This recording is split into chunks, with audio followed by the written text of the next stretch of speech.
Happy Monday, everybody. Hey, We're getting ready to answer your listener questions. Start off with a Karnak.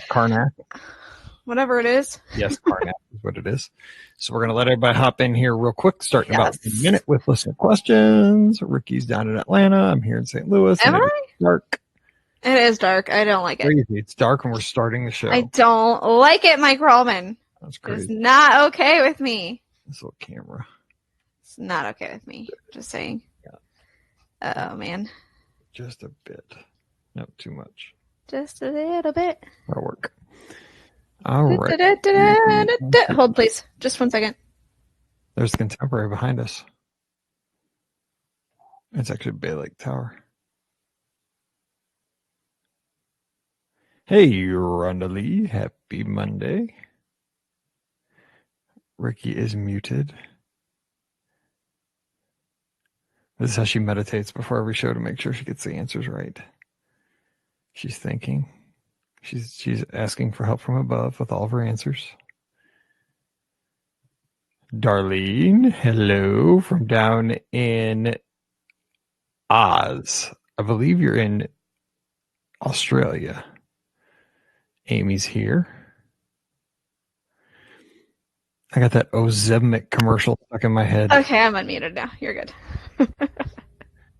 Okay, cool. I was doing something real quick. Look at that. We're floating around in Bay Lake. Oh, my brother has had food poisoning for the past 3 days. Bummer. Uh-oh, Scotty G's at Orlando International Airport, and the alarms are going off. Uh-oh, that's not good. Breaking news. Ding, ding, ding. Mitch is watching from the partner statue. That is all. Mitch is winning. I'm just saying. Mitch is winning. I'm not. He's winning. So. Oh, how cool is that? I mean, just almost like the partner statue, Charleston, South Carolina, for Rick. Yes. Not quite. Almost. It's like St. Louis. I'm right. here. Todd has no swimming tonight. I saw he made a spread for the swim squad the other night, and I was like, those swimmers are jealous. But swimmers burn, I think, more calories than anybody. True. So he needs to feed them well. So valid point. Vegas checking in. Christina. What up? I need to get back to Vegas. I haven't been there in years.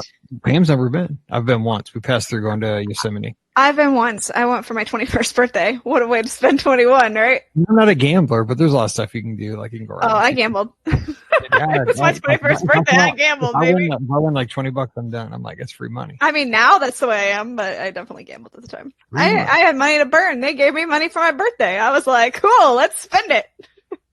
So that's what I did. Yeah, nobody gives me free money. Jennifer's in Maryland. Terps. All right, let's do this and make sure the levels are right. Okay. Check 1 2 1 2 1 2 1 2 1 2. They're good. Good. I didn't record the pre-reads yet. Oh. So delete that.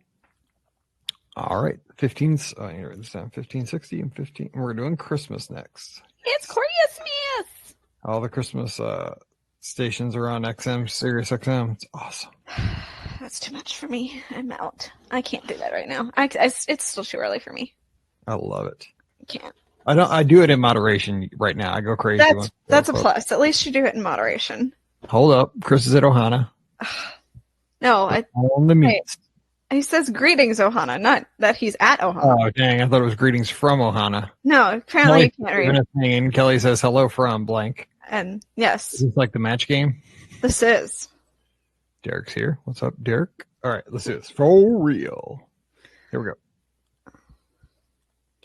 Welcome to episode 1560 of the Be Our Guest Walt Disney World Trip Planning Podcast. I'm your host, Mike Rallman from BeOurGuestPodcast.com and one of the senior agents over at the Magic for Less Travel. Happy Wednesday to you. We hope that this week finds you well. This is the week that you walk around like the entire week saying, I can't believe it's dark at 5 o'clock. What's going on? Like, I need to go to bed here in a couple hours and it's like 7, like primetime TV is just starting. So hang in there, take the podcast with you. The good news is I get up and run every morning bright and early. The sun comes up. So actually I can see what's going on. It's kind of a wonderful world in the morning. It's just tragic in the evenings. So anyway, take the podcast with you wherever you go. We're going to answer your listener questions today. Joining me from DisneyWorldAfterAll.com, touringplans.com, and the Mouse for Less, we have Ricky. Happy Wednesday, Ricky. What's going on? Happy Wednesday. And I guess I should say aloha because I had lunch with listener George this week. So that was pretty awesome. I got to treat him to Southern Hibachi, which is otherwise known as Waffle House. I was going to say Southern Hibachi. What is that all about? It's a fancy name for Waffle House. So now, George has been to a Waffle House before, right? No? Yes, he has been to a Waffle House, but I had to take him to the traditional Southern Waffle House. I mean, you're in Atlanta, the home of the Waffle House. So you've got to go to a traditional Georgia Waffle House when you're here. It's just something you got to do. All right. Well, hey, before we get started today, I want to say how proud we are of all the Be Our Guest Podcast lizards from Wine and Marathon Weekend. It's awesome. It was bound to happen. They got great weather this past Wine and Dine because we've had rain many times. And I'm not talking rain. I'm talking the old deluge from the Seas Pavilion. We've had heat. We've had humidity. But it seems like this year the weather was everything. Yeah. It has. So congratulations. Thanks for sharing all those pictures. We're really proud of you. I know some folks set PRs. Some folks just finished. Some folks PR'd in fun. Just had a good time. That would be me. I would PR in fun. That's exactly it. So we're just proud of you. And next up, Marathon Weekend, people. You're on the clock. Crazy. I can't wait. Yeah.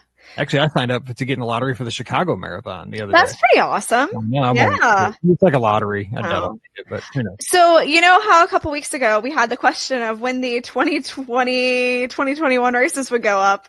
Yeah, boom, we make things happen. We make things happen. Yep, you said that. Boom, we didn't know. Bam, comes out like 2 days later. And then the fuel rods deal. Like we do a whole show about fuel rods. We try to be Beta Mouse. And then like 24 hours later, no charge on the swapping. Nope, nothing. So we failed in 2 ways this week. Was it this week that the question came up about the Run Disney thing, or was it last week? It was recent. It was definitely recent. I remember that. And I was like, you probably won't hear about it until, December or something. Of course. Yep. No. So check RunDisney.com if you want to sign up for a race in the next season. And it has the race dates and it has the registration opening date. Yes. So you can mark your calendar for your sign up. You want to always sign up right away because they don't sell out as crazy as they used to, but they do sell out. So just be careful.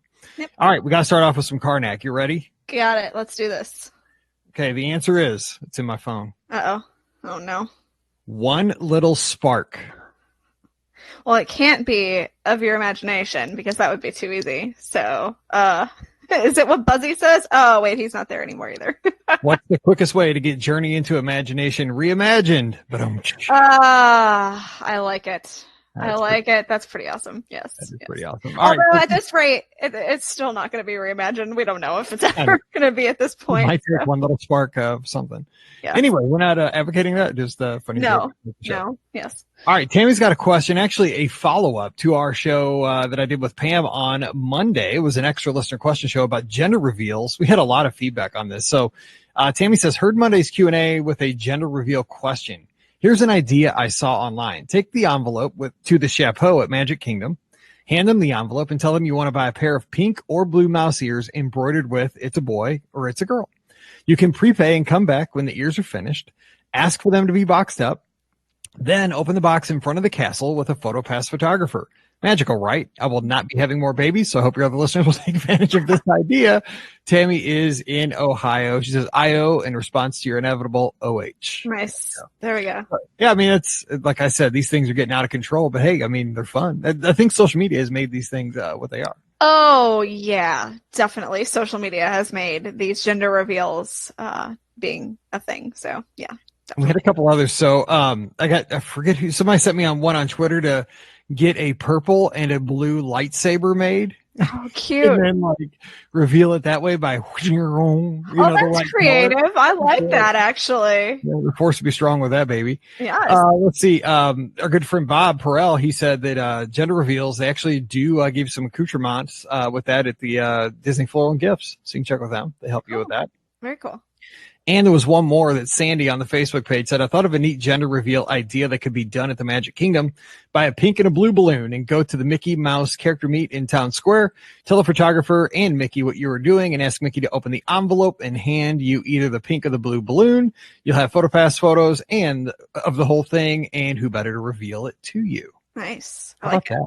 We're all of a sudden we're like the gender reveal show. Yes. There we go. I like it. There we go. All right, next question. Cocktails and dreams. Nope. Cocktails and ice cream. You know what movie that is? Cocktails and Dreams? Yes. No. Tom Cruise? I do. Is it Top Gun? No, it's Cocktail. Oh, it is Cocktail. Oh, okay, got it. Well, I haven't seen that either, so I'm out. It's a good movie. It's kind of dark. Yeah. All right, Rachel says, hey, Mike, Pam, and Ricky, we're trying to decide on where to grab a quick service meal the night we get into Orlando. We don't have tickets to the park that night, so it has to be somewhere at a resort or at Disney Springs. We'd really like to go somewhere where we can get cocktails on the dining plan with our dinner. I've looked at the Polite Pig, but I'm not sure if cocktails are actually included with your meal there on the dining plan. Any ideas with this or any other places you'd recommend? And so secondly, do you guys have any idea when the Ample Hills in Disney Springs will open? I'm hoping to go there for that rope drop. I'm also hoping to get there when we get in and don't want to Uber to the boardwalk if we don't have to. Let me just tell you, it's still worth it. Thank you guys for all you do. You're the highlight of my Mondays, Wednesdays, and Fridays. Man, that's awesome. But seriously, have other highlights. Yes. We do give you Tuesday, Thursday, Saturday, Sunday. So there's that. Okay. So, Polite Pig, though, you obviously, even if you quick service and table service, you can get a drink. And Polite Pig has an extensive, Polite Pig is counter service, or yeah, it's quick service, but it has an extensive bar. They had tons of beers and stuff on tap. That's true. I think that is a really good choice. It's going to be a lot of bang for your buck too. Like you will get your money's worth out of Polite Pig for sure. So that is a really, really good option. I was thinking, our chat, somebody is at Geyser Point right now, and I was thinking about that as an option as well, because that's kind of a sit-down lounge type situation, but it's got the quick service location with it. So, and you're out by the water, which is really nice. So that's an option for you. And I know there was a second part of that question. What was the second part again, Mike? It was about Ample Hills at Disney Springs opening. That's the part. I knew it was something about ice cream.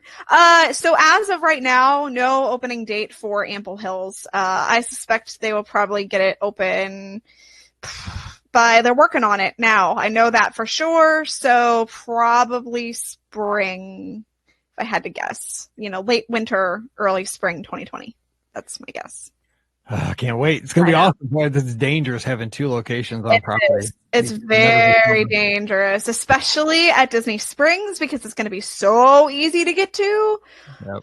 All the gooey butter cake I can eat. I'm so excited. I mean, think about how crazy the boardwalk one is. Like that one at Disney Springs will be a nut house. Exactly. It's going to be about fast passes. It's going to be bananas. They are going to need 5 lanes for people just to get in. I mean, seriously, they're going to need 5 checkouts and 5 counters and everything. It's going to be crazy. Yeah. I'm in the wrong business, man. Just think of the money because that stuff is not cheap and it is so good. I mean, it's not terribly expensive for Disney prices, but it's addicting. It is addicting. And yes, it's not very cheap ice cream. So it's really good though. Yeah. And Jenny Lee, who is from Australia, who is right now at Geyser Point, she's having a Huckleberry Punch. She has it in her hand right now. She says, ask for Jason if you go there. So he must be setting up the lizards over there. Yes. Celebrate Fine and Dine. Love that. All right. I just lost my next question. And here it is. It's from Claire. It says, hey guys, love your podcast. I never seem to get the time difference right. She's in Australia. I mean, we are big. I know. How awesome is this? We need to do an Australian tour. Let's go down. Yes. Hey, Brian would be all in. He wants to go to Australia sometime. So I want to box a kangaroo. That'd be awesome for Instagram. Okay. Anyway, she says that she wants to know our thoughts on the Disney Villains After Hours events. I'm going with a friend in February, and we splurged with 9-day park tickets, mainly to check out the Epcot event, and I'm not sure if spending extra would be worth it, Claire. So here's my initial thoughts of that. I haven't been to the Villains thing, the After Hours. My good friend Mark up in Chicago area, man, he loves these things. He goes to all of them. When he's there, he is all in on these things. And he's like, it is the Elvis, the VIP experience. He loves them. He says, well worth the money. Scott, same thing, loves these things. Well worth the money. I would say if you're coming from the other side of the planet, go for it. No regrets when you're coming that far. Ricky, what do you say? Have you been to one? No, I haven't done either the Villains After Hours or the regular Disney After Hours event. It was kind of on my bucket list to do one trip recently and it just didn't work out. But, yeah, man, I think if you're coming from Australia, absolutely consider doing it. The extra experiences that you get with the stage show, And you do have Maleficent, who it's the dragon who comes down the parade route, breathes fire, which is really cool to get to experience that part at night.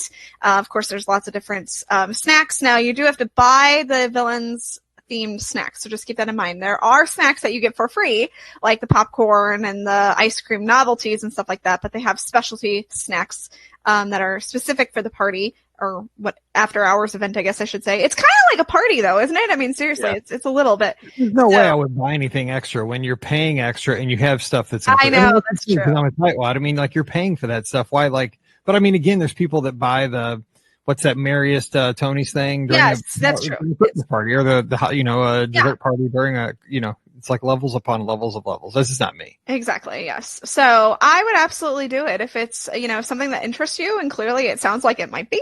So I would totally go for the Disney Villains After Hours event. Alrighty, question from the live Facebook chat, and we're usually on Facebook on Mondays around 5:45 Eastern. So as it gets dark and you're just depressed because, like, you can't go outside and have a walk at this time anymore. Yeah, right. On the treadmill, put the iPad right there, and we're right here with you. So let's see. M. Catherine Savard says, "Hey, question: can you, or is there a way to combine the Sleepy Morning Park at Noon tickets? I like that name. Yes, with the regular all day tickets. So what'd you do if you want to have like 2 days with the late arrival tickets? And so you could do this, but here's how. It wouldn't be part of your package. Mm-hmm.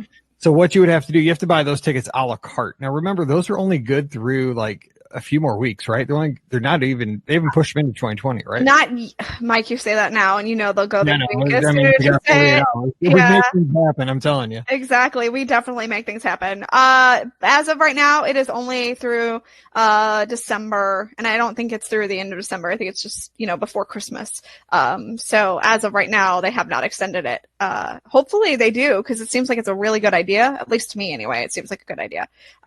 But yeah, I mean, you definitely have to buy them separate. So, and you can only buy them in 2, 3, and 4 day tickets. You can't buy any more. You can't buy any less. So just keep that in mind too. So what you do is you just cut your package tickets down, for a couple days, and get a couple days of those a la carte and use those. Now, you want to look at the money and see if it's cheaper. Yeah, that might not make sense though, because as you get like the 4, 5, 6 days, then the extra days, like pennies, not pennies. Yeah. Well, yeah, but it won't matter as much if you get a 6-day park hopper or whatever versus this ticket, 4-day one of these or whatever. It won't make any difference. So yeah, you definitely want to look at the math. And I always say early bird gets a worm. So yes, I'm well aware that you say that. I enjoy being late everywhere. You say it. All right, next question is from Lindsay. Happy Friday. I recently found your podcast. Actually, it's Wednesday, and it's great. Super helpful for planning and tips. I have a question. I'm doing my first Run Disney event marathon weekend, and I currently have a reservation at the Grand Floridian. I'm trying to add an extra night, but they don't have availability with my pass holder discount. It looks like there is availability at the Yacht Club, though. Thoughts on the Yacht Club overall? And is this a good location to be at for marathon weekend in comparison to the Grand? Any input would be helpful. Thank you, Lindsay. Lindsay, do it. I love the Grand. I love the Grand. Don't get me wrong. It's like the deluxe of the deluxe. Yacht Club is the place to be for marathon weekend. Those Epcot area resorts, you can walk right. Because what happens is you finish the race. She didn't say which event she's doing, but they all finish at Epcot. Mm-hmm. So you can walk right back through the park, because the park will be open other than the 5K, unless you're super fast. You can walk right back through Epcot, grab a food or a drink on your way. That's why Epcot is what it is. You always have to pass through and get something to eat or drink, and then you can head to your room. And you don't have to mess with the buses. But they do have buses if you want to take them. But yeah, man, I've stayed at Yacht Club for marathon, and it's a great place to be. I would make the change. And it's probably going to be a little bit cheaper. Not a lot, but a little. Yeah, I think Yacht Club is a great choice for a marathon weekend. So I would absolutely consider doing it for sure. And, that walkthrough, just make sure, because Brian has done this, make sure you have some sort of ticket on you when you are doing it. Yeah, you gotta use a park ticket. Make sure you have either a park ticket that's valid, or you have, because, you may have a Magic Band and it wouldn't be valid. Make sure you have some sort of ticket medium. Because if you're just wearing a Magic Band and you didn't plan on going in the park that day, and then you use your park ticket to get in, then you're in trouble. So we had annual pass, but Brian forgot to bring his Magic Band to get him in the park when he left that morning to go run. So just keep that. And also don't bring your pocket knife. Also true. Brian did do that, and he lost it. I love Brian. Oh my gosh! I literally asked him, Brian, do you have your knife on you? Yeah. Okay. Oh. Yeah. All right, here we go. Next question says, debating Disneyland. It's from Kelly in North Carolina. Don't debate it. Do it. That's all you need to know. Well, here's what it says, hey, Mike, love listening to the podcast. We just wrapped up a late September trip to Disney World and couldn't help but consider some other Disney options for spring break. We're considering spending a week in Southern California and checking out Disneyland for a few days. We've never been, and even though I've heard it is way more laid back than Walt Disney World, the unknown is overwhelming. I know you haven't been there either, but thought Ricky or Pam may be able to weigh in and convince me to go in the process. She has a couple questions. We'd be there the week following Easter. Would crowds be miserable in your opinion? The week after Easter, I think it'd be, better? Better, I would say. Easter's kind of late next year. Not late, but it's like mid-late. It's like, I think the 10th or something along those lines of April. So that week after is going to be fine, I would think. Now, the only thing is you do have to watch out because, of course, California, Disneyland is a locals park, so you may have a few more locals that hit up the park that week if they do have off school or whatever. But I think for the most part, everybody's probably already done like a spring break trip before that. So the only time that you'll really have to worry about it is definitely the weekends at Disneyland, because the weekends are just bonkers. So just keep that in mind. But do it! I swear you're going to love it. It's fantastic. I'm trying to figure out when I can finagle a trip next year because I haven't been in a while and I'd like to get out there. So I'm looking at the end of the year next year. We'll see. Two other questions. Is the Grand Californian worth it? We typically stay deluxe, the monorail resorts at Walt Disney World, if that makes any difference. And I'm assuming this trip would be a one-time thing. Here's the thing. When she said that they typically stay on the monorail, yes. Because I think, and I've heard great things from all my buddies that go out there. You go out there, at the good neighbor hotels, they're fine. Some of them even offer stuff you don't get at Walt Disney World, like breakfast, right. Free breakfast in the morning. So it's a different game and you can actually just walk across the street and you're there. But if you're typical, staying Grand Flow, Polynesian, the Contemporary, Wilderness Lodge, what have you. I know it's not a monorail, but, area. If you said deluxe accommodation at Walt Disney World and that kind of access, yes, the Grand Californian is exactly made for you is what I would say. 100%. Although I wouldn't discount the Disneyland Hotel either. I think the Disneyland Hotel is certainly magical in its own right. I mean, it is the first hotel on Disney property, our Disneyland property. So, it's got such a history to it that you might want to consider the Disneyland Hotel as well. Now, Paradise Pier, I hear mixed reviews about Paradise Pier. So, if I would probably choose either the Disneyland Hotel or the Grand Californian over Paradise Pier if you're choosing things. But yeah, I think if you want to go, if you stay on property all the time, then yes, I would absolutely consider one of those two hotels. No regrets. No. And for the final question is, any other pointers for new Disneyland people who love Walt Disney World? So for somebody that's Walt Disney World centric, comfortable with it, first time to Disneyland, just drop a couple tips. Yeah, so you definitely want to consider Max Pass. I have heard nothing but great things about Max Pass. It is a pretty much paid version of Fast Pass. They still have the free Fast Pass out at Disneyland, and it's still like the old Fast Pass that you got to experience back in the day, like when you had to run around and pick up the tickets, Mike. So, hey, look, there's a reason to go to Disneyland. You can run around like a chicken with your head cut off trying to get tickets. Yes. But Max Pass is a really reasonable price, and what it allows you to do is it allows you to make Fast Passes via your phone, via the app. It also allows you to have PhotoPass pictures taken. So just for those two reasons alone, I would absolutely consider getting Max Pass. You also want to make sure you get Fast Passes for like World of Color. Those are not hooked up to the regular Fast Pass machine, so you can get a Fast Pass for World of Color and then get Fast Passes for other attractions, which is also a really nice perk. Just Disneyland itself is just so magical because Walt was there. So there's that quaintness, that charm, and that's what's so great about Disneyland. Make sure that you say hello to Walt when you walk in, or when you leave in the evening. There is the lamp up in the Firehouse, thank you. That was the word I was looking for, but brain lost it. So make sure you say hello and good night to Walt. That is super special. I definitely made sure I did that on my trip. Yeah, there's nothing like it. You can also do a tour. They have a few tours where you can go up into Walt's apartment, which, again, is kind of on my bucket list for the next time I go. Brian better be aware that I'm going to spend some money when we go to Disneyland next time. I'll put a deposit and boom, you're going. Yeah, exactly. So, yeah, I absolutely no regrets. Go to Disneyland. You're going to love it. You're going to have a great time. And it will be different. I mean, trust me, it's very, very, very different than Walt Disney World. It just the quaintness of it is very different. But it's just as enjoyable, and I promise you will have such a good time. All right, let me know. We'll get you taken care of. And Peter, my buddy up in Canada, he says get the Max Pass, and he loved Grand Californian. So there you go. Of approval. All right, next question is from Jennifer in the live Facebook chat. What are some of your favorite off the beaten path snacks? Something other than Mickey bars, pretzels, popcorn, etc. And then Maggie came back. She totally stole mine before we get to this question. My favorite snack is the peanut butter and jelly shake that you can get at the Tune-In Lounge. Just go right up to the bar. You can get it with your dinner at 50's prime time.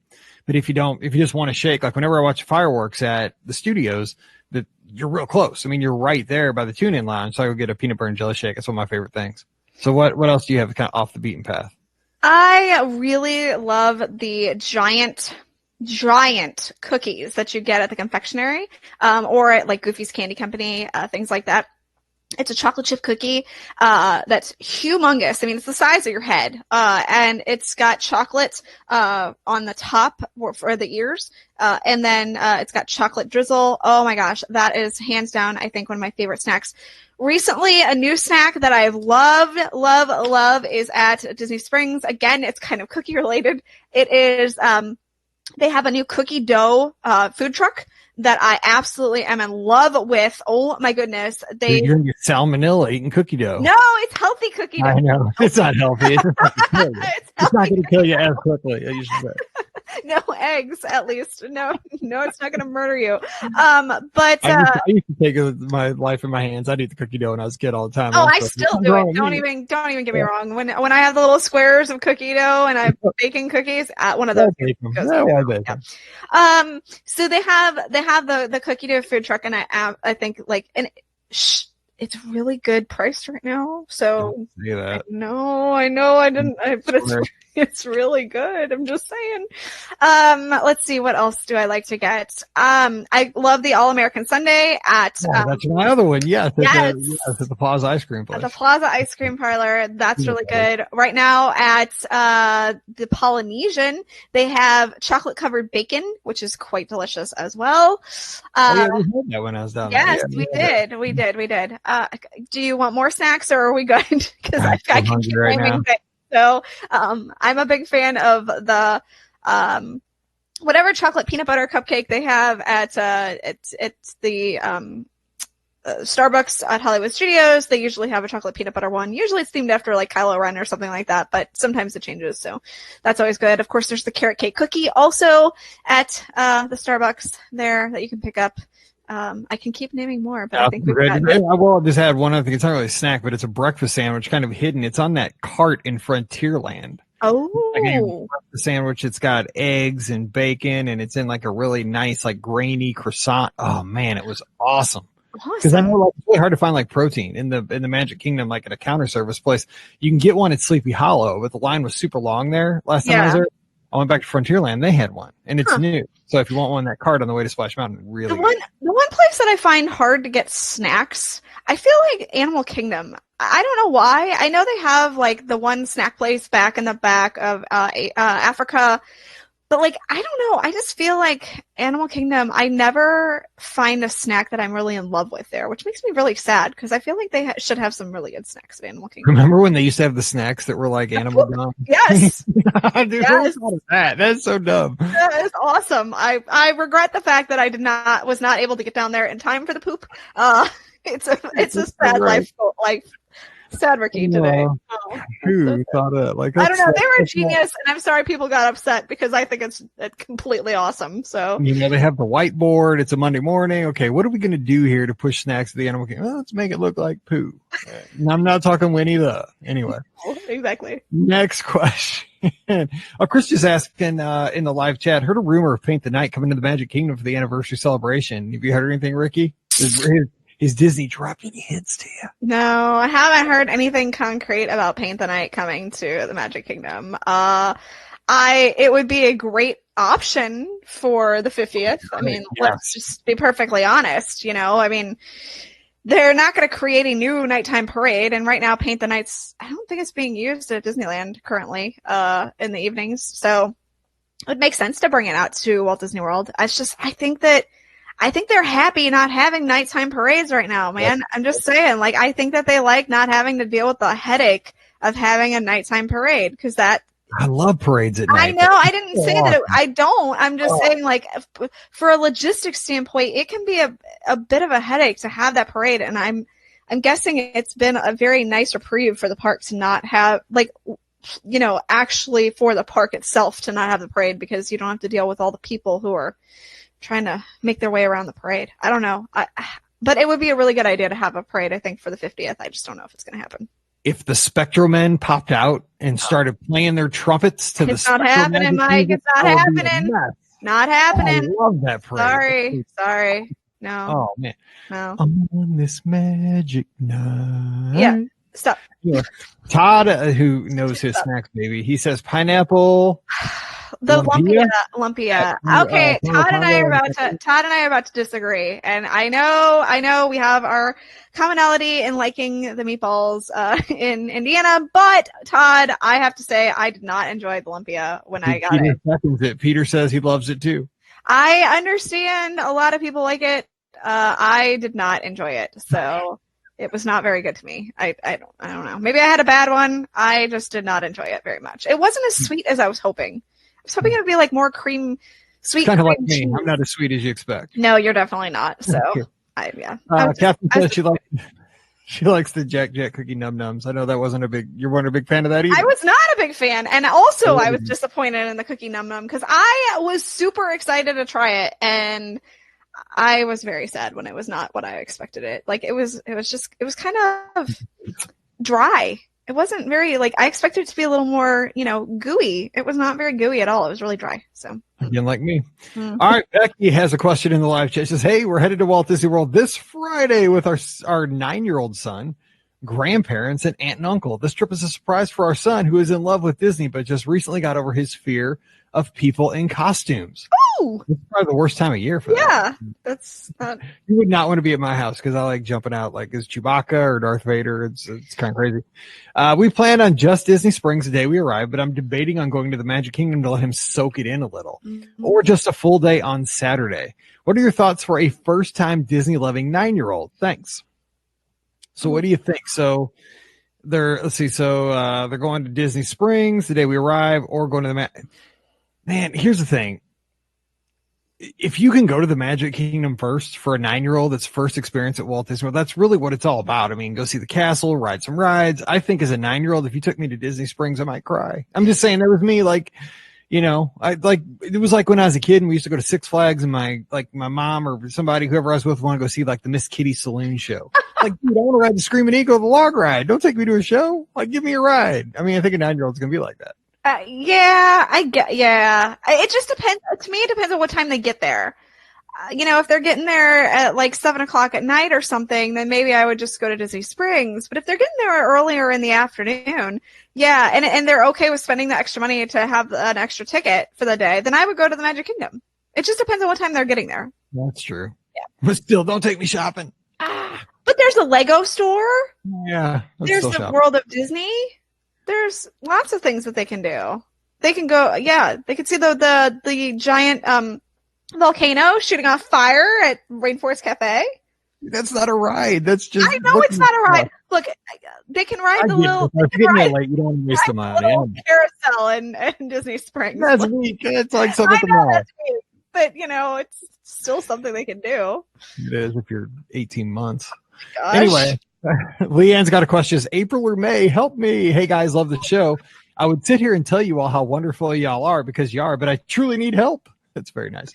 My family of four, husband, myself, 5-year-old son, and 2-year-old daughter are planning a trip to Walt Disney World.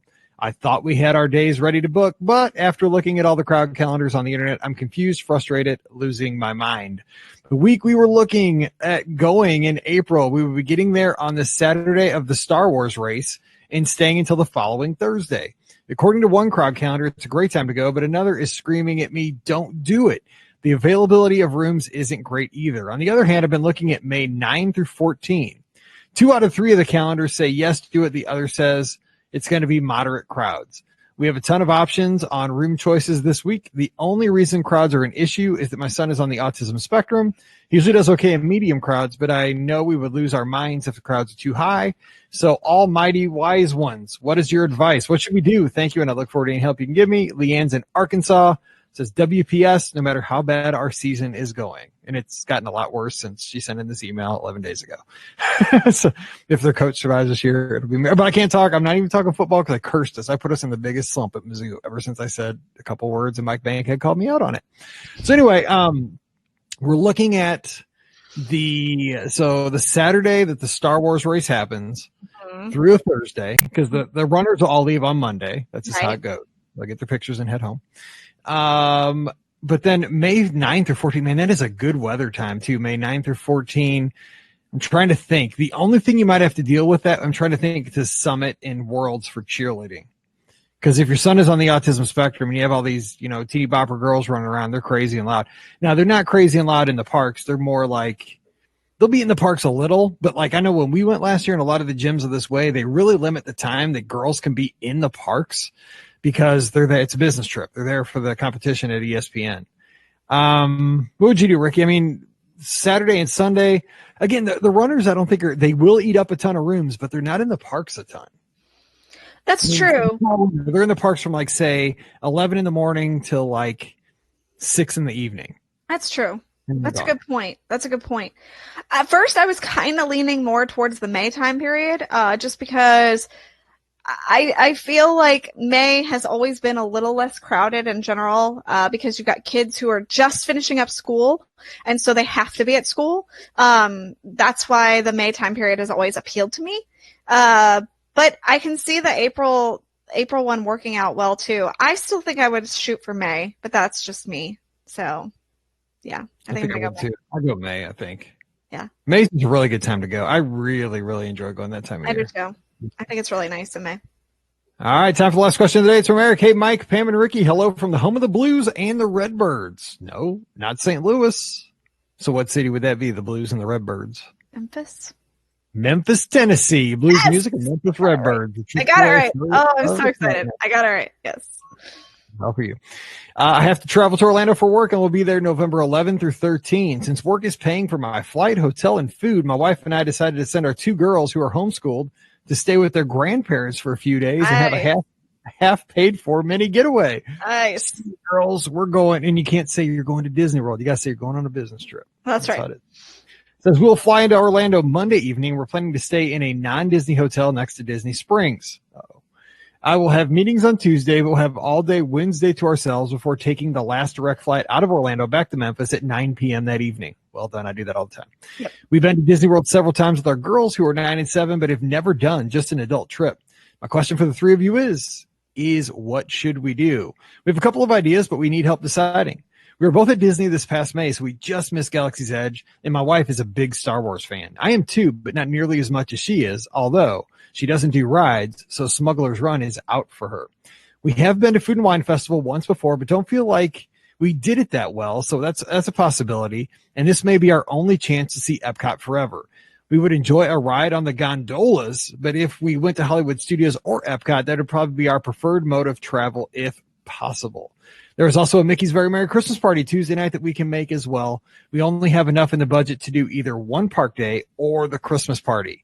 Another thing I thought about was just hopping around to the different resorts and visiting Disney Springs to save money on the park tickets. What would you do? Please help. Thanks so much. And that's Eric in Memphis. So lots of options. You can go to Food and Wine at Epcot, see Epcot forever, only chance to see it. go check out Galaxy's Edge. Not going to ride Smuggler's Run. The wife doesn't like to do that, but Galaxy's Edge is pretty sweet. Or the Christmas party. Here's what I think I would do. Okay, this is just me, so you'll throw yours in and then that'll be it. So I would do resort hopping, Disney Springs, and then go to the Christmas party. If you're a Christmas fan like I am, that would be fun. Because I think you're going to do anytime you go back, and it sounds like they do go back sometimes. Mm-hmm. Anytime you go back, Galaxy's Edge will be there. Okay, right. That's not going anywhere. No. You will miss Epcot forever if you do that. That's kind of a bummer. Food and wine happens every year for like 9 months out of the year. So you'll probably get a chance to do that again. This party, I mean, it's just like a special time. It's like for that, 3-week window, 4-month window. No, just kidding. Yeah. It's a smaller window and it's a fun thing. And you could kind of do Disney Springs, resort hop, and do like a very special event. It's a lot of fun. That would be me. It just off the top of my head. I actually think I agree. Yeah.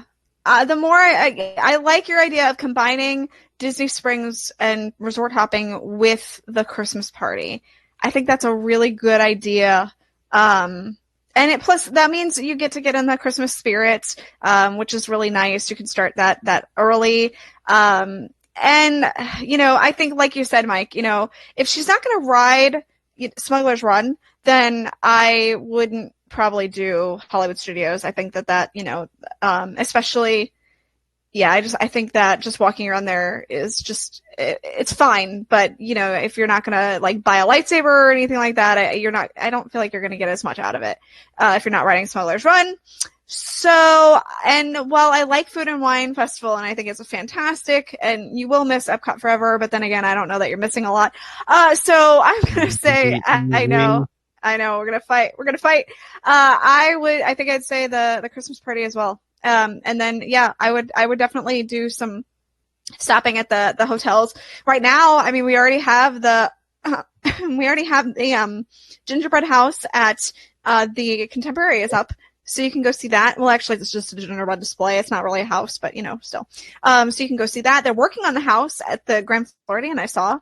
So I don't know. I don't know that that'll be ready by the time that they'll be there, but at least I can see it being constructed, which is kind of cool. So yeah, I think that's probably what I would do. I would do that. Yeah. And plus you're getting the Magic Kingdom, you're getting all the regular attraction shows, stuff like that. You got all the Christmas stuff happening. And you got time to go around, do the monorail resorts, go to Disney Springs, monorail resorts, get there at 4 and you're going to get plenty of time in the park. That'd be kind of fun. Yep. All right. Well, that's going to do it for today's show. Thank you so much for all the great questions. Send those into Mike at beourguestpodcast.com. Get those on the upcoming podcast. Also join us live on Facebook at around 5:45 Eastern on Monday evenings and just drop a question there and you get it right on the show right away. Don't forget today's show brought to you by our friends over at virtualmickey.com, home of great iPhone apps like Theme Park News, Disney Edition. Ricky, what are we reading about this week? Well, we are reading about the fact that the menu has been released for the Regal Eagle Smokehouse. Super special. Yes, exactly. So the Regal Eagle, I will never get it right. It's a new quick service, restaurant that's going to be opening in Epcot. It is replacing Liberty Inn at the American Adventure. And they're going to offer up American barbecue favorites as well as craft brews. Options are going to include a sliced Texas beef brisket sandwich, South Carolina smoked sausage sandwich, Memphis dry rub pork ribs platter, North Carolina chopped smoked pork. I can't even say it. Smoked pork butt platter. That's what I'm going to get no matter what. So that's good. I can't talk about it. Kansas City smoked chicken platter, grilled burger top of barbecue pork and a fried onion ring, power green salad with chicken. Why are you getting a salad? It's a barbecue restaurant. And then there's a plant-based burger, which features, barbecue jackfruit on vegan toast as well. There will be sauces for you to choose from. There will be some fantastic, sides for you to choose from. And there will be desserts like a s'mores brownie or banana pudding or fresh watermelon. And all of those things sound amazing. So, I am all in on the Regal Eagle and I cannot wait for it to open. No official date yet. Still waiting. It says winter, so just know that can be anytime, basically in Disney speak. So, yeah, I don't know when it's officially going to open, but I'm waiting for it. I'm waiting. God bless America. It's going to smell so good. It's going to be amazing. And Mike Roman, we spoke it into existence. I'm just saying, I've been saying for years that we needed a smokehouse, a barbecue restaurant in America. Now I'm going to have to come up with a new thing though, Mike. Like I've been complaining about this. They gotta have like a Mr. Furley special, and like I'm getting my leisure suit ready to roll in there. Yes. But I'm going to have to come up with a new thing that Disney needs to do that is actually going to come to fruition because, I spoke this into existence. I'm just saying. I'm pretty tall. What if I buy like just a sticker of a gigantic bee and like put it on front of the eagle? And I love it. The Eagle Beagle? Please do. Dude, yes. I'd totally go viral if I did. Oh my gosh. Yes. I'd totally never be able to go in the parks again. But no, totally you would not. viral. You would not. That would definitely go viral. That is 100% sure. Awesome. Because I would take the picture and then I'd post it and I'd be like, "Bah! Somebody posted Regal Beagle." My leisure suit because I have one. Because Pam on her 30th birthday party had a 70s themed birthday party, so I bought a leisure suit. I wore it for the cruise when we did a match game on the fantasy. No, okay, Yeah. You're not. Please don't wear that. Please don't. Anyway, long ad for Theme Park News Disney. Yes, Free iOS app. Go get it right now. Virtual. That's just because we're so excited about the Regal Eagle. I'm just saying. We're both super stoked about it. So, Also, don't forget, we have a great Amazon affiliate link. The holiday season is quickly approaching, and really, this is kind of our time of the year that you can support everything we do throughout the year. Please bookmark the link. Use it as often as you can. It's beourguestpodcast.com/Amazon. It won't cost you anything extra. You get all those Prime benefits. Everything shows up. Bam. It's like Santa. And it really does help support the show. So please, beourguestpodcast.com/Amazon. Use also, it. I'm going to throw it out there. If you are looking for Christmas ideas for people who listen to the show, we do have our t-shirts. They're on TeePublic, so you can go pick those out. Now, it's not just t-shirts. We also have notepads, coffee cups. There's magnets, which I bought one for my car, and it looks awesome. Cool. I love my magnet. There's just a ton of options. They have pillows, they have totes, they have lots of things. So if you are looking for like a Christmas present for someone who enjoys the podcast or for yourself, because, why not buy yourself a Christmas present? You can get one of those now. TeePublic has sales all the time. So they usually have like 35% off and it's like literally all the time. So, if it's not on sale, go get it when it's actually on sale. But yeah, that would be a support too. Thank you. Yes. I'm going to have to get a pillow. Yes, of course. Yeah. All right. Hey, don't forget, give us a follow on social media, Instagram, Twitter @BeOurGuestPod and @BeOurGuestMike, Facebook.com/BeOurGuestPodcast. Jumping over there, and you'll always find out we go live and have fun over there as well. So we're going to get back together on Friday where, of course, it is the beginning of November, which means it is Christmas season down at Walt Disney World. So we're going to talk about all the happenings around the property, the resorts, the Magic Kingdom, the Christmas parties, all the tapings, which are going on this week. There's a lot of stuff going on, all the special goodies you can get. So tune in again for that. So get your Santa hat ready early. I know it's like Thanksgiving turkey's not even fat yet on the farm. We're already talking Christmas. I know that's Disney has us. I mean, it does. Join us again on Friday, especially if you're heading down this holiday season. So for Ricky and Pam, I'm Mike. Wish you a great Wednesday. Time to head back to work, and we'll see you real soon. Let me save that bad boy. That was a good one. Save as episode. Oops. What was this one? 156. Oops. Episode 1560.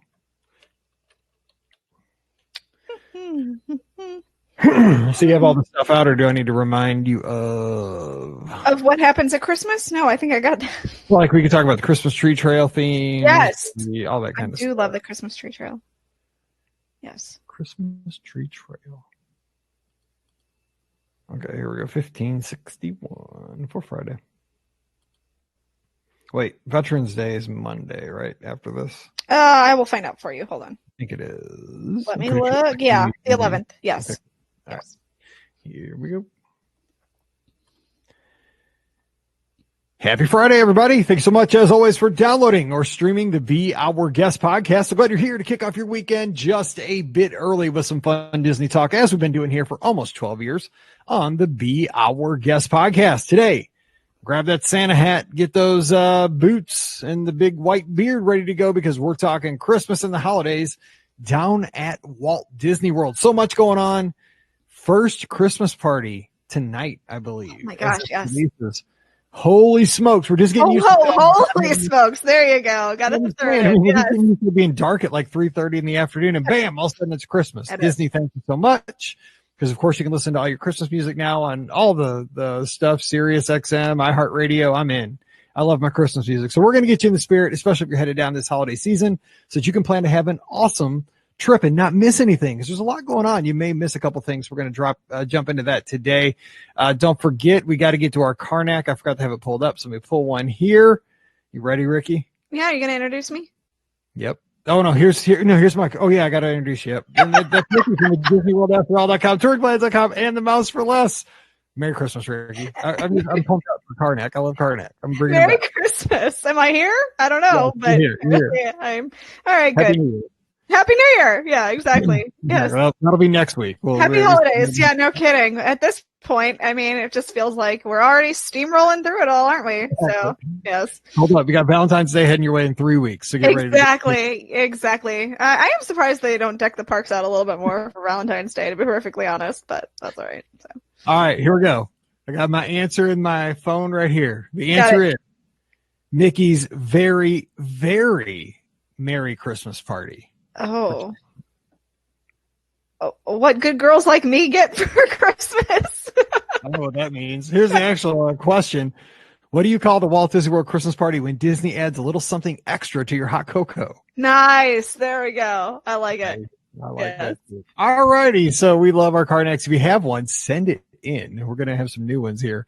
Hope you're enjoying those. Maybe I'm the only one that likes these. Maybe. I don't know. Apparently I guessed wrong. So, That's it. Oh, you're supposed to guess wrong. That's what Ed McMahon always did. That's true. It's true. Yes. All right. Well, let's talk about the holidays down at Walt Disney World. Of course, the parks have been going through their transitions here over the past couple of weeks. The Magic Kingdom is full on in Christmas mode. The tree's up, the tinsel's hung, the Christmas music is playing on Main Street USA.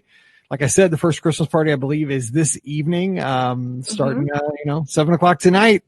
It's on like Donkey Kong till the big man comes. So, Ricky, walk us through all the events happening down at Walt Disney World this holiday season. Okay. So, yes, tonight is the very first Mickey's Very Merry Christmas Party. And it all kicks off with the Frozen Holiday Wish. So for those who don't know what this is, it is where Elsa comes with Anna and Kristoff and Olaf to magically ice the castle. The best thing about this, though, is that guests do not have to be attending Mickey's Very Merry Christmas Party to be able to experience this event.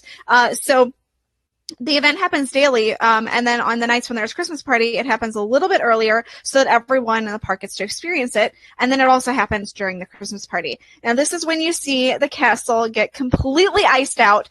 Gorgeous. I mean, all those pictures you see of the castle with just the icicles, like, in person, the photos don't do it justice. I'm just saying, like, I've tried taking, like, photos of this castle, and they've been beautiful. Don't get me wrong.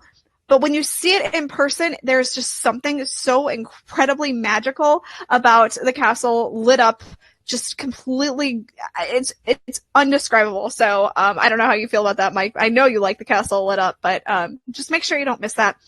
It is something that, that you get to do whether you're going to the party or not. So that's kind of nice. A nice. I do like that they do that before the party starts, so that people can see that before they head out. Like that's a nice touch, because I could have seen them holding off on that. Yes, exactly. That could very well have been something that they do just for the party. So, the other thing to keep in mind is, before we dive into like what's taking place for the Christmas party, they do have a holiday overlay, and this is my favorite thing that they do at the Jingle Cruise. I love it so very much because they deck it all out with lots of fun puns. They have a new spiel that they go over for the holidays. The skippers are there, and they have become a little homesick as the story goes, and so they have decorated the jungle with their own special unique flair. So I love the Jingle Cruise. As many of you who've listened to the podcast know, I'm especially proud to say, or at least I'm pretty sure that on the New Year's resolution board, there is the skipper Casey, who I'm pretty sure is my brother, and his resolution is to overcome fear of passengers. So now I'm not 100% sure, but he was at Jungle Cruise at the time that the board was made. So I always like to say that that's my brother. So I think that that's really special. So maybe that's why I like the Jingle Cruise so much. But it's really fun. I really like the Jingle Cruise, and you get to experience that throughout the day as well. So that's kind of a nice little little thing. I like the overlays. I wish they would do more of them. I don't know about you, Mike. I do too. And they're adding this year to the Tomorrowland Speedway some Christmas trees. I mean, it's nothing major, but I mean, I like that they do that. I mean, it gets you. It's like how many times we've been on the Speedway, and then it gets you a little something extra. Now those are technically for the that part is technically for the Christmas party. But obviously, exactly. Yeah. So that part's really nice. So let's dive into the Christmas party. So there is of course the new fireworks show that they're doing this year. So it's got a name. Hold on, let me find it. It's Mini. Nope. Hold on. It's somewhere. Mini something or other. It's something or other. Okay. Minnie's Wonderful Christmas Time Fireworks Show. Creative. Anyway, so the show is designed to celebrate the magic of Christmas with medleys of beloved holiday songs, including things like Joy to the World, Up on the Housetop, Deck the Halls, and We Wish You a Merry Christmas. Yes. The show's theme will be about celebrating the home and family, as well as the festive fun that is had during the holiday season. And it will include, of course, projection mapping and an incredible finale. It replaces Holiday Wishes, because Wishes went away. So we needed a new nighttime fireworks show. So, this is going to be the first night of the show. And I don't know. What do you think, Mike? Are you excited about it or? Here's the thing. I mean, like it's amazing. I mean, we just came off Mickey's Not So Scary Halloween parties, just a week or so ago. And from what I read, and saw, because I didn't get down to the party this year, I could have gone to the one, but I decided to skip it. That for the most part, people liked HalloWishes better than the replacement. I did. Yes. HalloWishes was pretty stellar though. Like HalloWishes was a high bar. Like if you were going to meet that or exceed it, it was going to be really, really hard.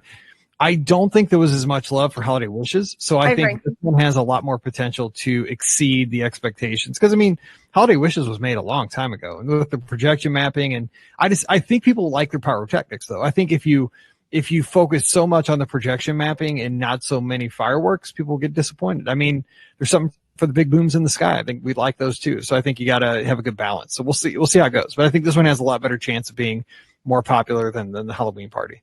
I absolutely agree with you. I've seen Holiday Wishes, and obviously I saw HalloWishes before. And I thought Holiday Wishes was fine. It was a good show, but HalloWishes was just phenomenal to me. Like that was one of the reasons I went to the Halloween party. It's not to say I didn't like the Disney's Not So Spooky Spectacular. It's just, you're right. The bar was set so high with HalloWishes that it wasn't going to live up to it. And I've rewatched it, since I went to the party, and I liked it a little bit better the second time I saw it. But again, it didn't hold a candle to me to HalloWishes. I feel like you're right. I feel like there are people who love Holiday Wishes a lot. Don't get me wrong. Like I know that's a favorite for a lot of people, but you're correct. I don't think it had the same like love that HalloWishes had. So I think I'm going to be okay with this change. I think it's going to be really nice to have this one.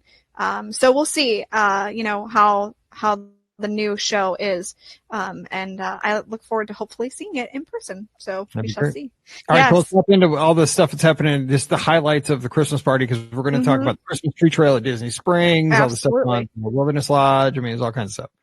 So there's obviously the parade as well, and this is one of the things that I know everybody loves so much. It's Mickey's Once Upon a Christmas Time parade. It features all your favorites that you see at the Christmas parade that is taped and you see on Christmas Day.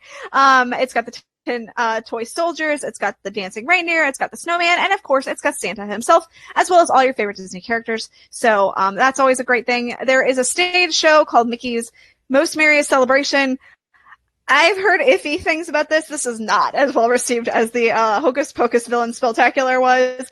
This stage show is just all right. If you're looking for a stage show, you want to see one, make sure you stop and see it though. But otherwise, I think it's something you can skip.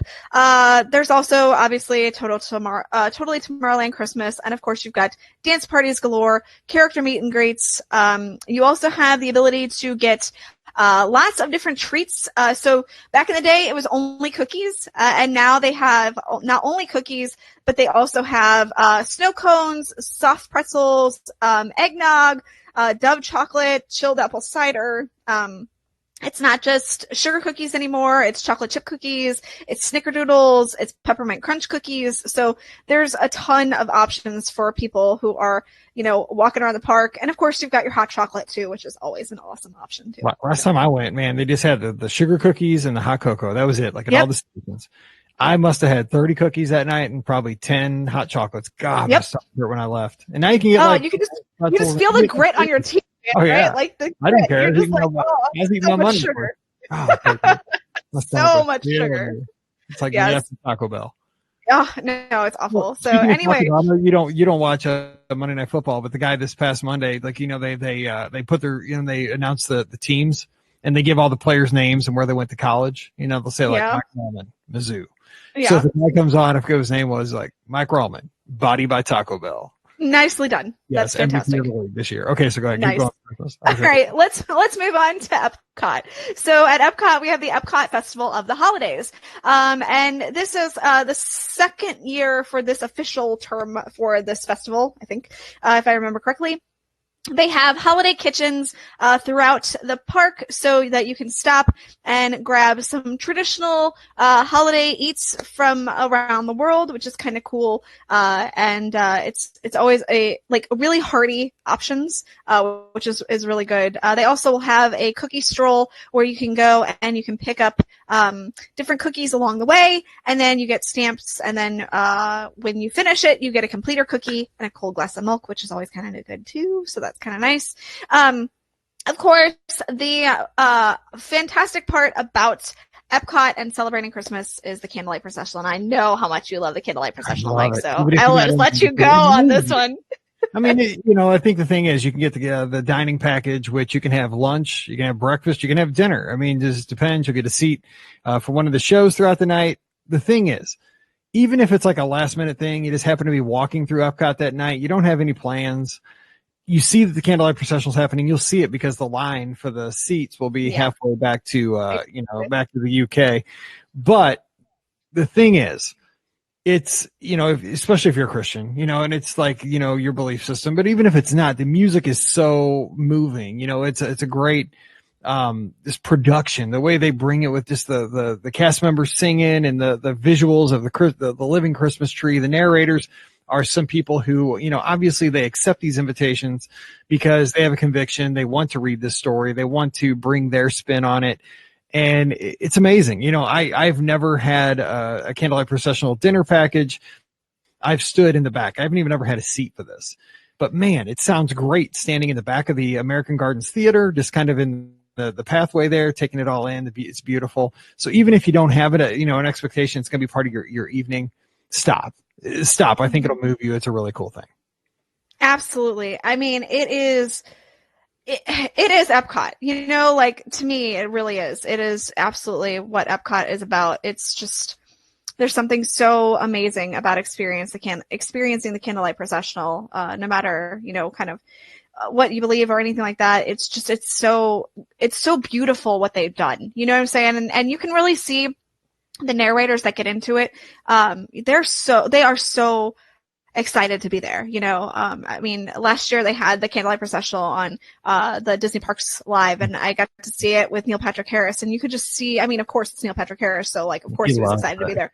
But exactly. But I mean, there are more celebrities that eat it up that are just as Disney nerdy as we are, and they're so excited to be there. So that part is so cool as well. Other things that happen at Epcot, there's the holiday storytellers. They are there to kind of tell the stories of Christmas from the different countries. So, you'll have a storyteller from Canada, and you'll have a storyteller from the United Kingdom, and Père Noël from France, and the drama doll in Japan. So it's not just cultures obviously that we know about, but it's other cultures as well that celebrate the holidays. You get to learn, which is kind of cool. It was really cool getting to experience the Japan storyteller when I got to visit, just because it's a story that I don't know. You know what I'm saying? So I really did learn while I was on vacation, which is kind of nice, getting to experience that. They also have topiaries around, and There is the Christmas tree spree scavenger hunt, which is features Chip and Dale. Oh, speaking of Chip and Dale, annual pass holders. Yeah. Oh my gosh, I'm going to have to figure out how I'm getting these magnets because I will be there for Christmas, but like I'm really hoping like I won't be there until Christmas, so I've got to figure out how to sneak away. A, from my family. B, I have to figure out how hope that they haven't sold out of them by the time I get to the park because I won't be there until like actually Christmas. So please still have my Chip and Dale magnets. I really will. Cool. Those are cute. They're like little ornaments. Oh my god, they're so cute. I'm so excited. I've got to have them. Okay, so anyway, let's move on to the next park, which is I think arguably my favorite park for the holidays, and that is Disney's Hollywood Studios. And there was a time I would not say that, but you know the studios, they just really. They knock it out of the park with the Christmas. I don't like ever since they started adding. Here's the reason. Let me just jump in. Yeah. The reason it's good, I thought about this the other day, is because Christmas for most people is about nostalgia. This is true. I think that the studios is heavy on nostalgia. Now, of course, the Magic Kingdom is as well, but I think it's that Tinseltown. I mean, because think about it. We watched all these movies on TV, these Christmas specials. Many of them set the 50s, 60s, 70s, and that the decor that they bring up kind of like it reminds me of stuff like I'll see little details and like my grandma had that, and that's strong at Christmas. That's true. Like I remember like my grandma's Christmas tree. Like I want that, and I think it's why. Yeah. I would agree with that. You've got the tinsel everywhere, and that was such a big thing. Kind of growing up for us. Our family is having tinsel just everywhere, and it really is Tinseltown. I mean, get it? It's Tinseltown. Yeah. Ha. Anyway, so they have a couple of really big things that you're not going to want to miss. First is Jingle Bell, Jingle Bam! And that is the fireworks show, that happens, nightly. And it starts, tonight, November 8th, and it goes through January 6th. So it does go past Christmas, and the holiday season. And it's basically a show where guests learn that Santa Claus is missing and there is a search and rescue mission to get him back to the North Pole in time for Christmas. The show happens on the Chinese Theater. It is a projection show. Special effects, fireworks, lasers, musical score. It features the characters from the Prep and Landing little short that they had a couple years back that they did. So it's a really cute little show, and if you haven't seen it, you absolutely want to make sure that you see it. The other thing that I absolutely love is the Sunset Seasons Greetings, which happens on the Hollywood Tower of Terror, and it's on a facade there. And again, what they need to do with projection mapping is just phenomenal. So they tell these Christmas stories, these vignettes, and they only last maybe a minute or two each one. And there's about 5 of them in total, so you can get through them pretty quickly. You don't have to stand there all night, and they happen throughout the night. So it's not like it's something like it happens on like the fireworks at a certain time, and if you miss it, you miss it. You can happen upon them anytime. There's a Mickey and Minnie version, a Toy Story version, a Muppets version, and a Frozen version. And again, it's just what they've done, like with the castle or with the Tower of Terror. It's just like you watch it and you see these things projected on it, and you're just like, how is that not real? Like it's just, it's so phenomenal what they've done. Again, this is a can't miss. If you absolutely need to see the Sunset Showcase or Sunset Seasons Greetings, because it's phenomenal. So I love it. I will say too, like at the studios, especially like with Jingle Bell, Jingle Bam and the Sunset Showcase, like, I don't know. I've never seen Prep and Landing. I'm going to try to fix that because I'm hoping it'll be on Disney Plus. I paid for 3 years. I'm going to be catching up on all my movies because like now I don't have access to them. Like I could never see Snow White because it was so hard to get. It was in the vault and all that, so, that's true. I'll be able to check out these things. And even as somebody who hadn't seen Prep and Landing, like Jingle Bell, Jingle Bam was amazing just because visually, like there were like red and green lasers and smoke and fireworks and the projections. It was visually stunning. So Sunset Showcase. So I think that, that's what the studio sings, nostalgia, and everything there is so visual and bright, lots of red and greens. Love it. Yeah, absolutely. I mean, it really is. It's so fantastic. The colors are so great. It's Christmas. I mean, it really is. It's Christmas. So, anyway, that's why the Hollywood Studios is, I think, my favorite park for the holidays, and they really deck it out completely. I mean, I know that Epcot does a good job of having all the park decked out, but again, like you said, there's something so special about what they do at Hollywood Studios, and in the past it hadn't felt as Christmassy, and now besides the Osborne Spectacle of Lights, which was the epitome of Christmas, I think, for a lot of people, and so many people miss that. But I think that what they've done, it's never going to make up for the Osborne Lights, of course it won't, but it's a nice. It's been a nice filler. Does that make sense? Like it filled the void nicely. It did. They tried to make up that hole, and I mean it's not exactly right, but I mean it's what they can do at this point. Now, exactly. Before we head to Animal Kingdom, which we wouldn't have been talking about in years past, no holidays and Christmas over at the Animal Kingdom, but we are this year. Chris has a question. She's going to Walt Disney World on the 18th there to the 26th of November. Is there going to be anything up for Christmas at Epcot yet? Yes, I would think. 18th through the 26th of November. When's Thanksgiving? The 20th. So technically, the Festival of the Holidays does not start until November 29th. I bet the tree will be up though. You might see like some decorations up, but they won't be starting anything until the 29th. So just keep that in mind. So that's the one that always happens a little bit later, and it's because of the Food and Wine Festival. It's going so late this year. I know it's like going right up until almost right up until Thanksgiving, I think, or something like that. So, I wish that they would do it a little bit earlier, but I guess they have to spread out, because the holiday services team has to decorate, all the parks and all the resorts in a short period of time. So I guess by doing that, it allows it to spread out just a tiny bit. What if there's like little elves that do it? It's boom. No, it's one night. On TV, it happens all one night. It's definitely not elves. All right. So, okay. So Animal Kingdom, first year Christmas decorations. They've started putting them up as the time of recording. So what are we getting over at Animal Kingdom this year that's new?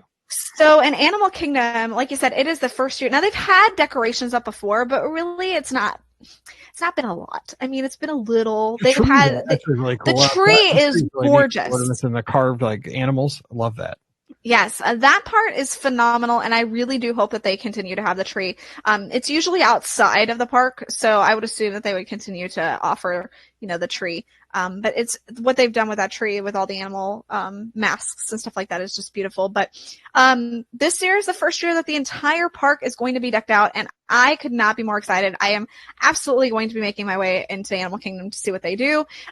So when guests enter Discovery Island, they'll find a winter celebration. There will be white holiday decorations and animal-inspired luminaries that line the rooftops. During the daytime, guests will get to see winter animals that are artisan sculpted puppets like reindeers and foxes and polar bears and penguins. And oh my gosh, there's a video that they released, and they are so stinking cute. Mike, what do you think? Have you seen the video? I have not seen the video. You haven't seen the video? Stinking cute. Oh my gosh, they're stinking cute. Yes. They are so adorable. They're white and blue, and they're puppets that are made from textiles. So they have different feels to them. They have different not feathers, but they just all have a different texture. Yeah. So it's kind of cool what they've done with them. I'll check it out. Yeah, you'll have to look up the video. There's a nice video on themouseplus.com. You can I'll be there right after we get done recording. Exactly. Run anything else, we'll drop off the air. Exactly. All right. There's also going to be in the evening a special Tree of Life Awakening show that's going to include wintry tales. That's cool. As well as a holiday-inspired musical score. So that's going to be really awesome. In the Asia section of the park, guests will find that they are celebrating Diwali, which is the holiday festival of lights in India. There will be glowing flowers, lanterns, and more that illuminate the square between Anandapur Theater and the waterfront stage.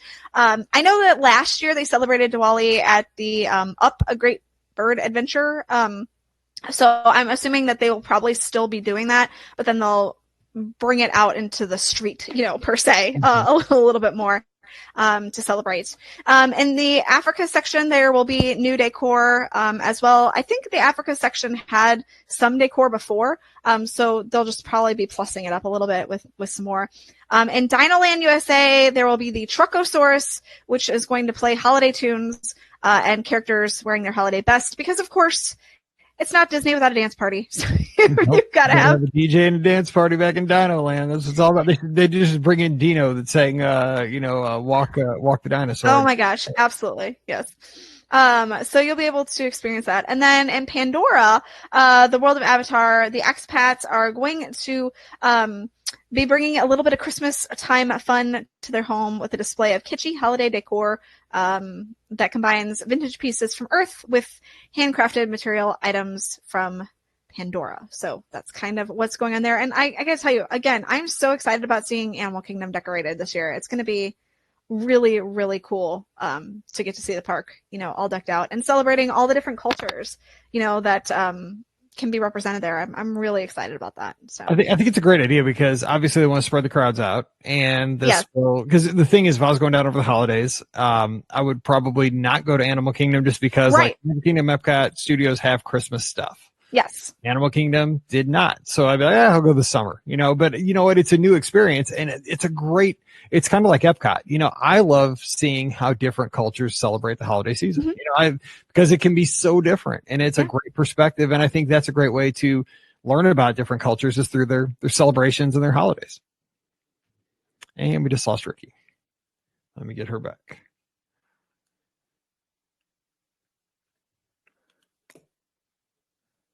Do.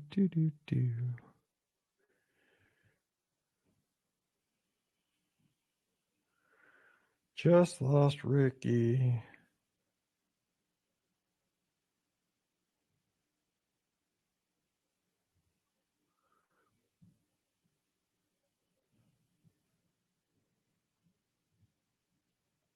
She's coming back.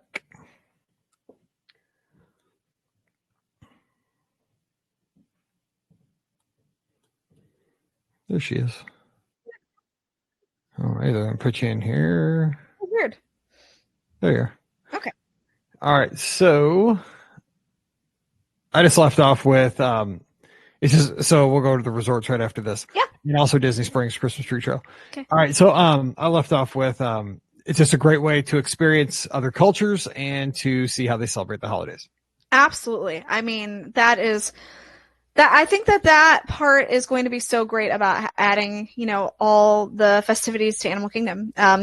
It's going to be great. So, all right. So at Disney Springs, every year, they have the Christmas Tree Trail. And, for those who don't know what the Christmas Tree Trail is, it is like 25 trees along a trail.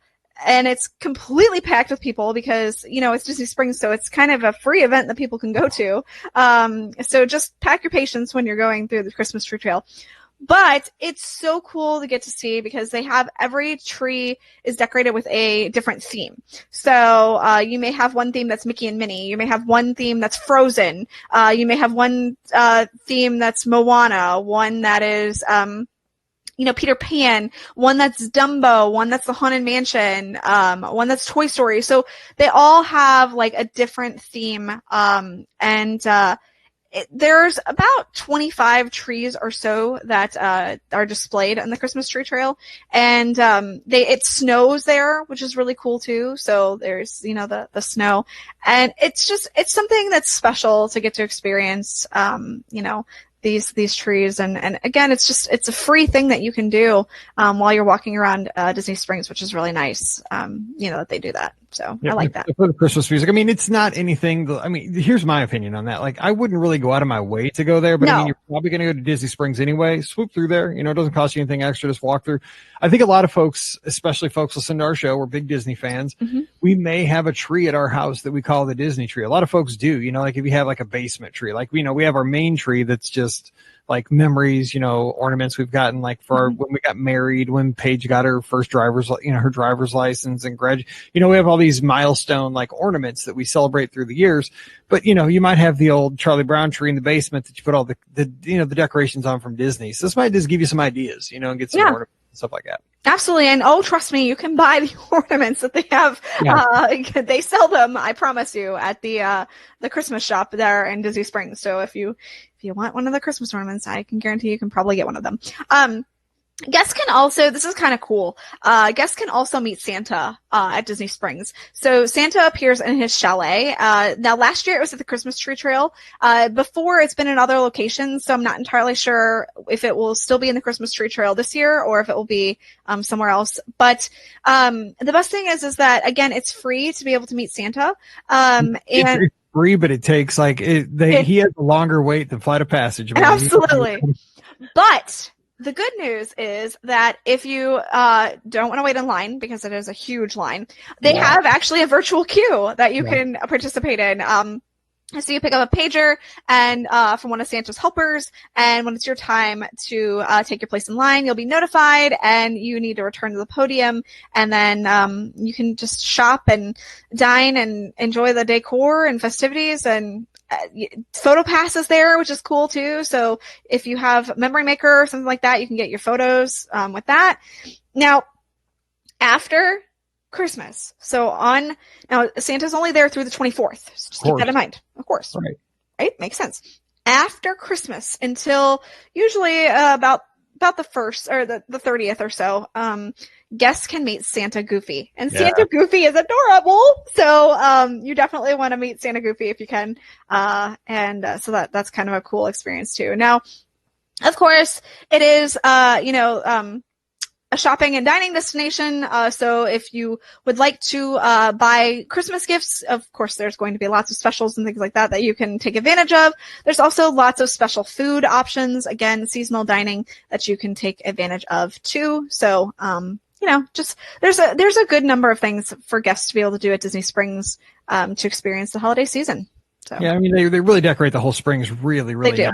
I mean, every mall kind of does. I mean, if you have your upscale malls in your city, they want to get you out there. They want to get the locals out to see things, but they'll also have some live entertainment. They'll have the Christmas music going. I mean, it's a great non-ticketed place to go. Yes, absolutely. Christmas Tree Trail, Santa, all that stuff. Absolutely, 100%.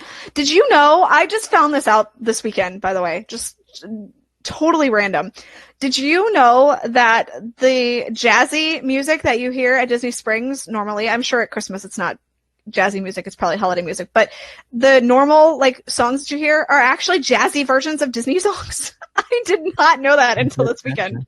I will have to check it out. I found a YouTube station that has the songs on it, and I was listening to it and I'm like, this is Be Our Guest, but it's a weird version of Be Our Guest. It's a completely weird jazzy version. So anyway, that's my favorite, covers of different songs and different styles. I love that stuff. I heard jazzy versions of I'm Almost There from Princess and the Frog, and songs from Frozen, and I'm like, this is so bizarre. So anyway, did not know that those were songs from Disney. Just throwing that out there. But they have jazzy versions of songs at Disney Springs. So anyway, that's just my random fact I learned. Let me jump in, because we're obviously going to be talking about this stuff for the next, month or so as we find out new things. As people experience a Christmas party this year, we'll talk about hits, misses, from people's perspectives, so what not to miss. Yes. But it's kind of the quick overview of if you're heading down over the next couple months, what not to miss.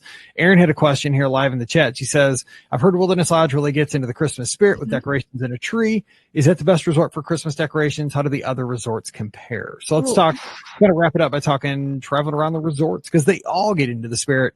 But I mean, just Wilderness Lodge, just in its design with that, fur kind of log cabin, wilderness.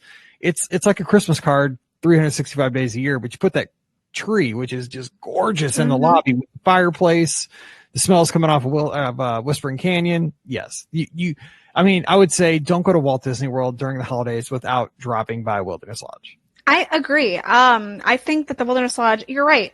Just the nature of the lodge itself is just exudes Christmas. So you add the tree in there, and it's a Christmas wonderland, basically. It just, it really is. Yeah.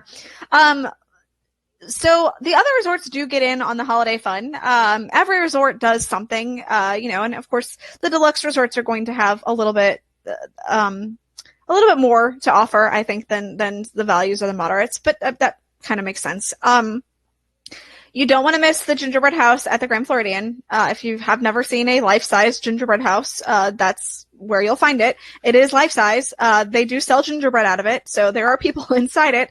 And it smells heavenly. So yes, that's it. It smells so good. It does. Now every year they have hidden Mickeys that you can find on that. And it also has like a kind of different design a little bit every year too. So that part's kind of nice. You also should stop by if you are going along the loop. The Contemporary has the display that is it's Cinderella and the Prince and the Fairy Godmother, and it's kind of against it's a small world styled Cinderella castle, which is kind of cool. If you head over to the Yacht Club, they have a display that's a train set that I love really the cool. train at the Yacht Club. Yeah, hidden gem. I mean, if you're, I'm going to put up a train this year because we got a new house finally, so I can have a little space. So yeah, I'm so pumped. I'm trying to find the same train from when I was a kid, little Santa Fe. Oh, that's awesome. Yeah. You also don't want to miss the carousel made of gingerbread at the Beach Club, which is again. It moves. It's an actual carousel. It actually like goes around in circles, and it's made of gingerbread and chocolate and deliciousness. So you don't want to miss that as well. Beach Club has a few things too. I think that's really, am I missing anything? The Animal Kingdom Lodge has a gorgeous tree as well that you should absolutely see.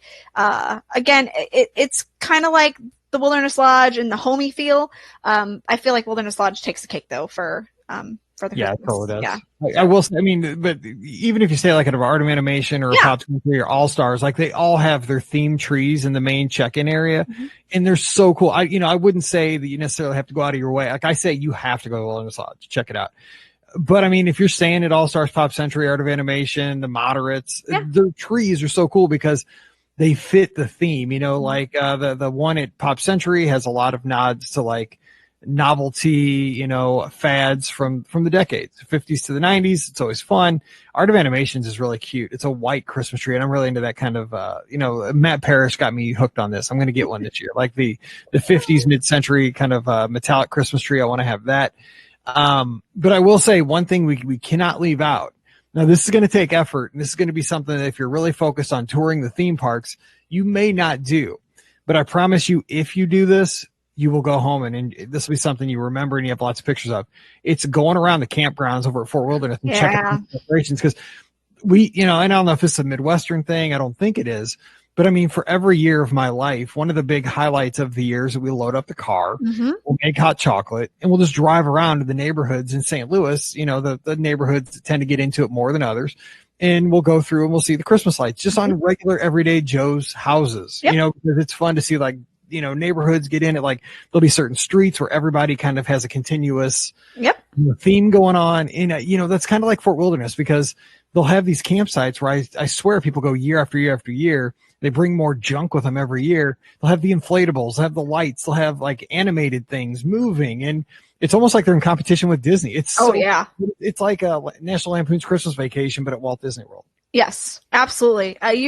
You definitely want to make sure that you see, if you can, stop and see the campgrounds, because they really do. They do a phenomenal job. And 1 year we did the wagon ride. That was fun. And we got to see all the decorations. And that's a great way to get to experience the decorations of, Fort Wilderness, as well as kind of have a unique experience. Again, maybe grab some hot chocolate before you get on the wagon and just head out and enjoy the what everybody does, because you're right. People just go all out at Fort Wilderness, not only for Christmas, but I saw like for Halloween, some of the decorations people did for Halloween were phenomenal as well. And I know we've talked about, maybe going over there for Halloween, but like, this was next level what I saw. So maybe we need to add that to the list of something that is a must do for next year. Like make sure you go see the Halloween decorations at Fort Wilderness too. So yeah, it's really cool. Yeah, especially if we have a group, you can get the horse-drawn carriage and just cruise around the campground. It's so cool. It's so Christmas. It's like a Hallmark movie kind of thing. Yes, of course, no. But just grab some hot chocolate and pretend, right? That's what we did. It was fun. Yeah. All right. Well, it's kind of just a primer to get you in the holiday spirit here in early November to get you ready for the season. A lot of folks are heading down this time of year, but we'll jump into this stuff on the Wednesday, Friday shows, even Monday shows as we go along to keep you ready and up to date with all the happenings this holiday season. So we appreciate you joining us. Don't forget, today's show brought to you by our friends over at the Magic for Less Travel. They are a great travel agency. They are a an earmark agency, which means Disney has recognized them for being the best of the best. They're going to help you plan that next great Disney getaway, whether it's down to Walt Disney World, out to Disneyland, traveling to within Adventures by Disney, or even on Disney Cruise Line. They're going to take care of you and get you the best price possible. So check them out today over at themagicforless.com. Also, please bookmark our Amazon affiliate link. It's beourguestpodcast.com/Amazon. As you do that holiday shopping, it is a great way to support the show and helps us do everything we do here on the podcast. So again, beourguestpodcast.com/Amazon. Give us a follow on social media. We're on Instagram and Twitter at BeOurGuestMike and at BeOurGuestPod, and of course, Facebook.com/BeOurGuestPodcast.